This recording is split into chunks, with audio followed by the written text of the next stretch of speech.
Boa noite a todos. É com alegria que temos mais essa celebração de culto ao Senhor nosso Deus.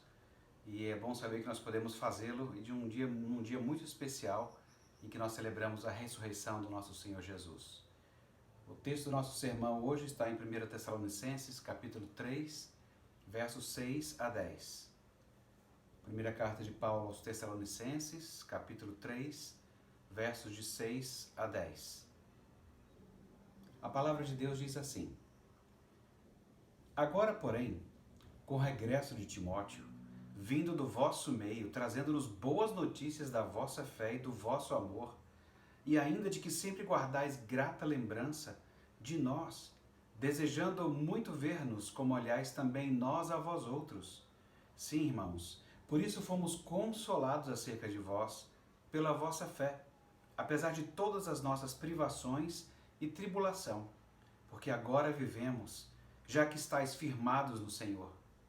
Pois que ações de graças podemos tributar a Deus no tocante a vós outros, por toda a alegria com que nos regozijamos por vossa causa diante do nosso Deus, orando noite e dia, com máximo empenho, para vos ver pessoalmente e reparar as deficiências da vossa fé. O nosso sermão de hoje tem como título: Quais são as novidades? Vamos falar com o nosso Deus? Bom Deus e Pai, nós somos gratos ao Senhor, bendizemos a Ti e rogamos que a Tua iluminação venha sobre nós, a fim de que ouçamos a Tua voz à medida em que explicamos o texto. Nós oramos agradecidos, Senhor, no nome de Jesus. Amém.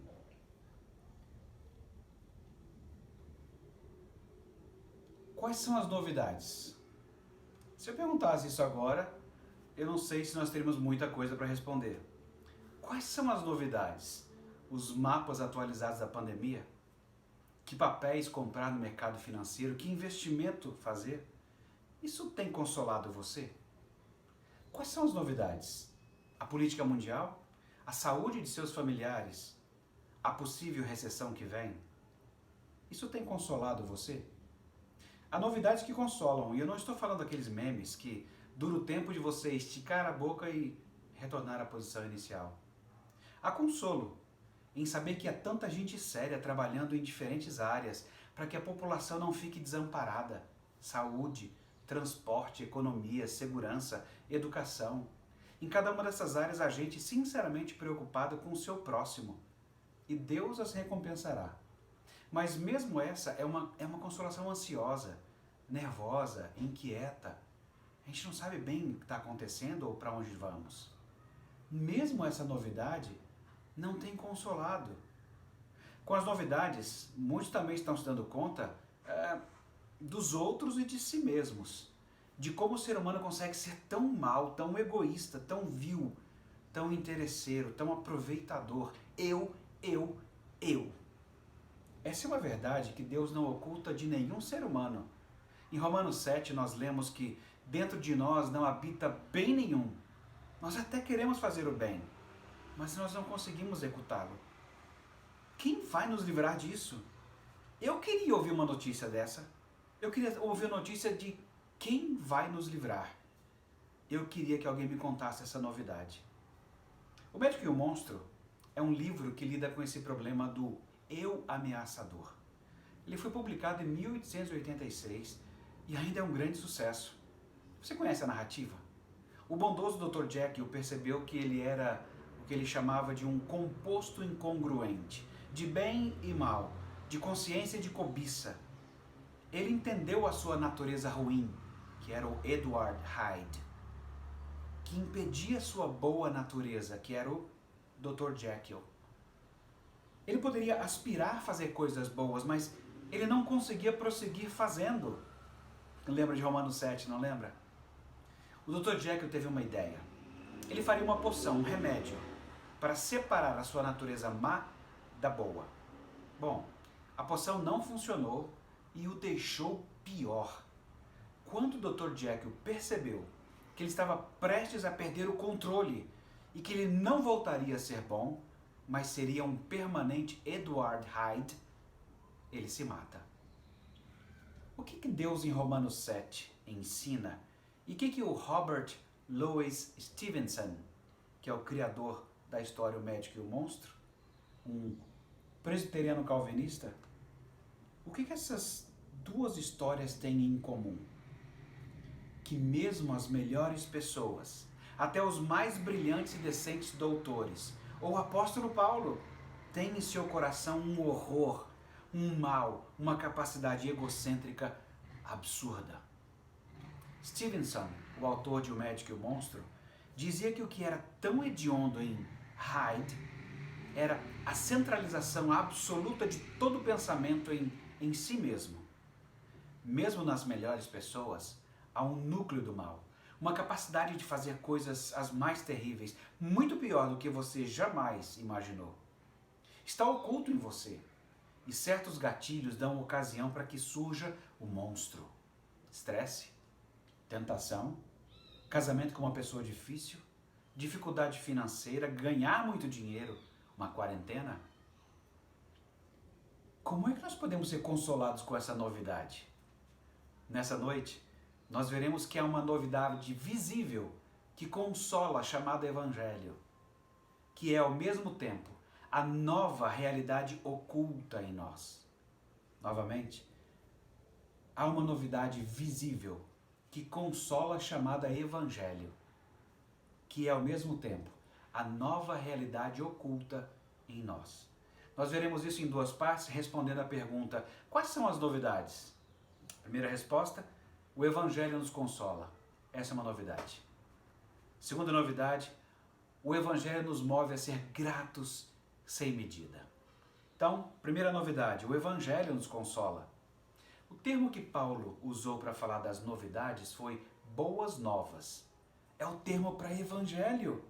Geralmente Paulo usa esse termo para falar da obra de Cristo. Mas não é isso que está acontecendo aqui. A novidade tem a ver com a descrição de como a obra de Cristo continuou. Timóteo contou da fé e do amor visível deles. Eles estavam ancorados em uma firme esperança. O evangelho que Timóteo contou, que estava acontecendo em Tessalônica, podia ser visto. Era como o sal que salga ou a luz que ilumina. As pessoas viam o que Deus estava fazendo na vida daqueles cristãos pela resposta deles. Não foi só um conjunto de verdades aceitas inicialmente quando Paulo pregou pela primeira vez a eles, quando você lê lá em Atos 17. Havia domínio próprio, havia paz, havia alegria. Isso significa que há uma novidade que aprofunda o estilo de vida cristão, que o torna mais robusto, com poder para testemunhar a outros. A palavra de Deus, que os tessalonicenses receberam inicialmente, quando creram pela primeira vez, continuava trabalhando neles. Esse é o poder da ressurreição, que o Espírito Santo aplica, produzindo aquela imitação. Você reconhece isso? Você sabe que Deus fez uma cirurgia cardíaca em você, sem um único corte. Você morreu e nasceu para uma nova vida, sem ficar em nenhum equipamento para manter a sua vida artificialmente. É o poder da ressurreição, destacando o triângulo do início da carta: fé, amor e esperança, a conhecida tríade paulina, que resume a piedade cristã. Paulo, Timóteo, Silas, o povo de Tessalônica, vocês agora sabem, os seus pecados ocultos e os seus pecados à luz do dia, eles não podem ser vencidos com mais moralidade. Lembre-se que quando Paulo pregou em Tessalônica, ele ensinou sobre o sofrimento e sobre a ressurreição de Cristo. Dá uma olhada lá em Atos 17. E muitos judeus, gregos piedosos, mulheres distintas se converteram. Era gente que tinha uma moralidade, mas não era suficiente. Eles foram ensinados que a lei de Deus mostra que nós somos bem piores, mais do que a gente imagina, de que é um monstro oculto em nós e uma bondade muito aquém do padrão de Deus. O que todas essas pessoas precisam é da solução que Deus deu. Se alguém acredita em Cristo como seu Salvador pessoal, como aquele que recebeu a culpa pelos seus pecados e o substituiu naquela morte na cruz, essa pessoa é nova criação e tudo se faz novo. Como não amar aquele que viu nosso monstro, o matou e nos deu nova vida? Como não amar aquele que se aproxima sempre de nós dizendo, não tenham medo? Como não amar a Deus acima de tudo porque não há pecado que não possa ser perdoado? E assim nós continuamos a ser nova criação. Mas sabem de uma coisa? Pessoas não cristãs também usam a mesma tríade, fé, amor e esperança, mas de um jeito diferente do que está na Bíblia. Elas acreditam em si mesmas, amam a si mesmas e esperam somente na justiça que elas mesmas conseguem produzir. Em alguns casos, elas possuem uma religião menor. Elas creem em algum objeto, ou em alguém, ou em alguma instituição. Amam mais esse objeto, pessoa ou instituição do que a própria vida. Possuem uma esperança sofrida de que aquele objeto, aquela pessoa ou instituição trarão justiça. O resultado desse amor de si mesmo, acima de tudo, e do amor ao próximo enquanto dure, tem gerado apenas amores desordenados, prostituição, impureza, paixão lasciva, desejo maligno, avareza, ira, indignação, maldade, maledicência, linguagem obscena, mentira. Todo esse lixo. Como que nós podemos ser consolados com essas novidades? Enquanto nós tentarmos resolver nós mesmos o que nos dará consolo, será como a solução que o Dr. Jekyll encontrou. Ele achava que faria cessar essa fé egoísta em si mesmo, esse amor egocêntrico, esperando que a sua justiça funcionasse, tirar a vida. Ele estava certo quanto a ser necessário que uma vida fosse entregue. Ele também estava certo quanto a uma poção que precisava ser tomada. Mas ele não acertou sobre quem deveria morrer e acerca do que deveria ser bebido para que ele pudesse viver. A vida na incredulidade procura sempre uma saída moral ou imoral. Moral quando as pessoas pensam assim, eu acho que eu estou devendo a Deus, então é melhor eu me acertar com ele, senão ele vai me pegar de jeito, é melhor eu fazer alguma coisa boa. Ou a saída imoral quando as pessoas pensam, eu acho que eu estou devendo a Deus sim, mas e daí? Quem se importa? Deixa a vida me levar. Somente Cristo, que se entregou incondicionalmente por você, quando você era ainda um monstro, pode tornar você e a mim belos. Jesus vem a você e mostra novos motivos pelos quais viver. Fé, esperança e amor nele. Crer no que ele disse. Saber que a justiça de Deus foi satisfeita nele. E amar a ele acima de tudo e o seu próximo, sempre movido por gratidão. Você foi plenamente perdoado. E não há condenação para todos os que estão em Cristo por causa do que ele fez. Certamente Timóteo viu os tessalonicenses generosos com seu dinheiro, movidos por amor, alegria e gratidão, compartilhando suas vidas, mas não suas camas, amparando o necessitado. A saúde espiritual dos tessalonicenses e a apreciação que eles tinham por Paulo, não dando ouvidos à imprensa marrom da época, eram razões que consolavam o coração. Paulo estava preocupado, sim, porque as pessoas inventam coisas sobre o Evangelho. E poderiam inventar sobre ele também. Já havia naquela época fake news. Vocês estão vendo como é que tudo funciona? Tem gente torcendo pelo vírus e contra o medicamento para que certa linha política não esteja certa. Há pessoas que não estão torcendo pelas pessoas. Não é difícil de imaginar que hoje, em tempo real, uma rede de TV noticiasse a perseguição em Tessalônica da seguinte maneira. Pequeno grupo de cristãos provoca desordem pública com seu discurso exclusivista. Você muda de canal e em outra rede destaca a imagem de um grupo de cristãos saindo de uma casa. Você reconhece alguns e o jornalista anuncia. O Império da Saúde está investigando este grupo, que pode ser o transmissor da malária em Tessalônica. Como vocês sabem, nossa cidade se chamava Terma, que significa febre, por causa de doenças contraídas por mosquitos, que eram muitos por aqui.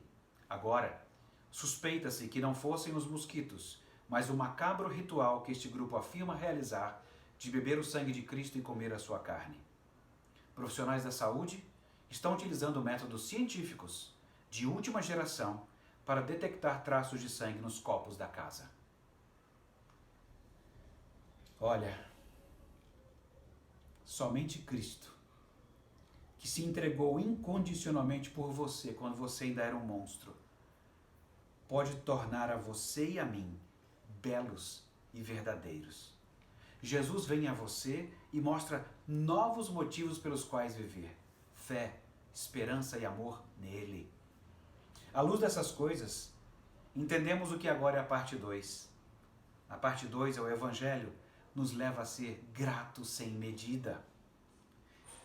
Depois de ouvir aquelas notícias de Timóteo, o que seria um agradecimento adequado para oferecer a Deus por toda a alegria de receber novidades como aquela? A gente continua a fazer o que sabe, Paulo continua a fazer o que ele sabia, orar sem cessar, pedir a Deus o bônus de ver o rosto deles de novo.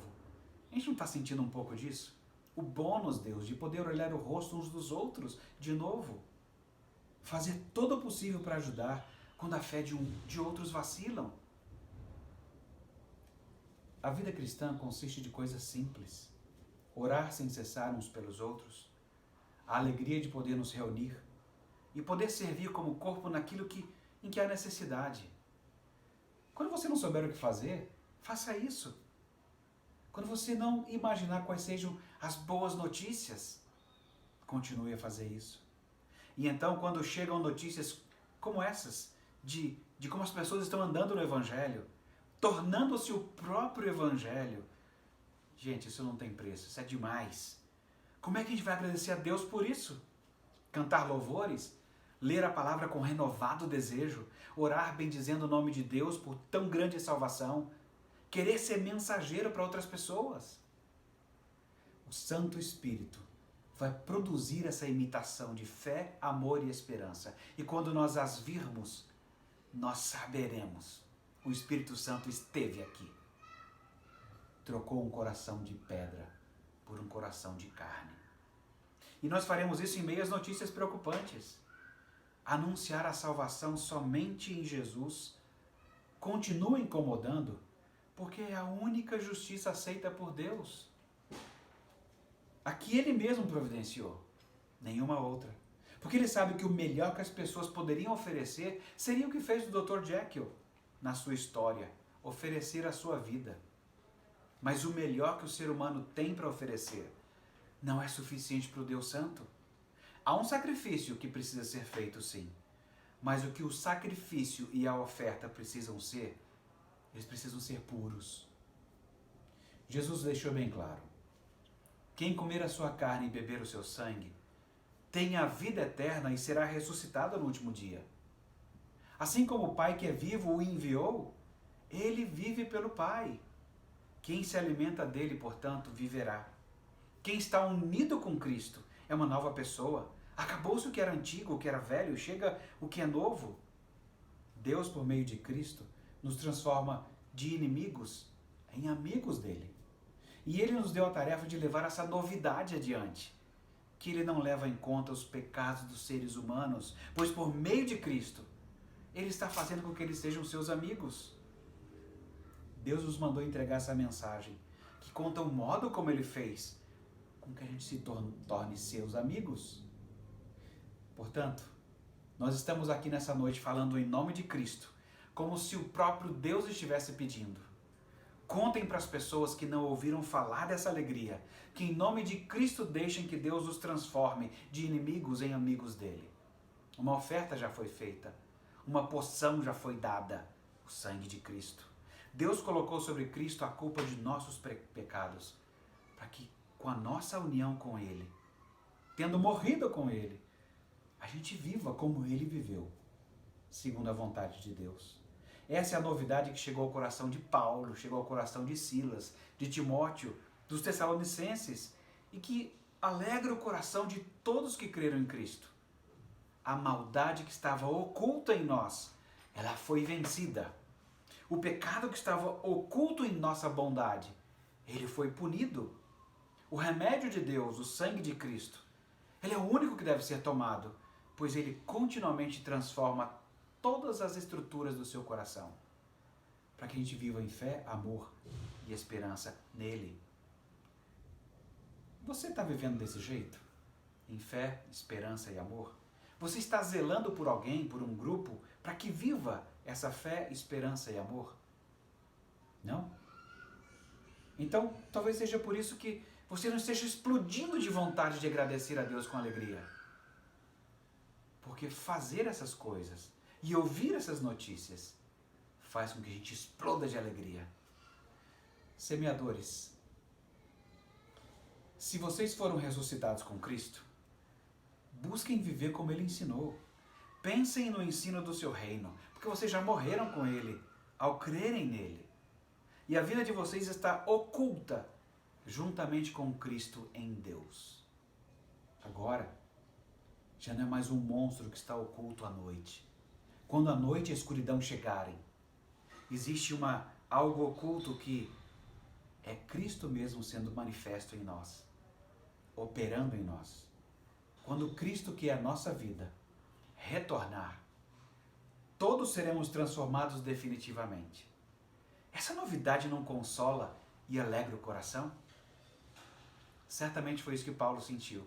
Certamente será isso que nós sentiremos. Seremos consolados e transbordaremos de alegria. Deus nos ajude e abençoe a fazer assim, a viver assim. Vamos orar? Bom Deus e Pai, bendito e exaltado seja o teu santo nome.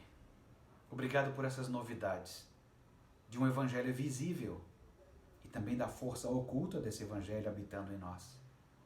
Bendito seja o teu santo nome. Obrigado pelo sacrifício de Cristo.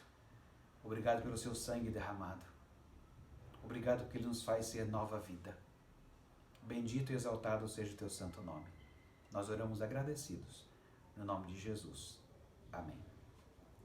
Daqui a pouco, nós teremos uma sala em que nós vamos poder ver o rosto uns dos outros. Ter esse bônus, essa alegria de ver o que Deus tem feito na minha e na sua vida.